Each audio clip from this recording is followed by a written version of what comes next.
La campagne des municipales à Rouen reprend avec cette fusion de listes annoncée hier. L'élu centriste Marine Caron, qui n'était pas qualifiée pour le second tour avec 6,14% des voix, s'allie avec le divers droite Jean-François Bure, crédité de 10,1%. Pour ces deux élus de Rouen au conseil départemental, cette union est logique. Oui, c'est une alliance naturelle puisqu'on a gagné en 2015 ensemble, qu'on travaille ensemble au conseil départemental. Et donc, compte tenu de notre positionnement hors des partis politiques, c'est vrai que ce choix venait de lui-même. Cette alliance affaiblit Jean-Louis Louvel, qui ne possède plus de réserve de voix.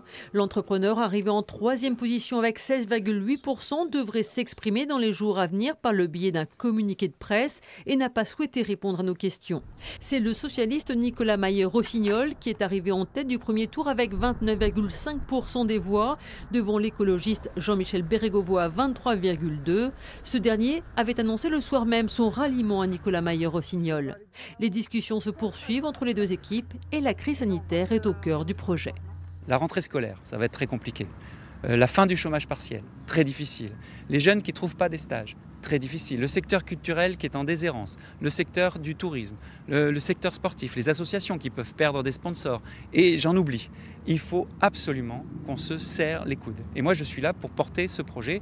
Depuis le départ, j'ai dit que je voulais être maire de Rouen pour être proche des habitants et président de la métropole pour pouvoir agir, parce que c'est là que sont les leviers financiers. Cette crise sera peut-être pas la dernière et qu'il faut qu'on en profite, entre guillemets, j'aime pas ce mot, mais pour repenser aussi la ville et la vie dans la ville. Donc c'est à ça aujourd'hui qu'on travaille, sur un projet qui est à la fois ambitieux mais qui sera fait dans des conditions forcément extrêmement difficiles. Une crise sanitaire qui va influencer également la manière de faire campagne, plus de porte-à-porte, plus de meetings, mais un recours plus important aux réseaux sociaux.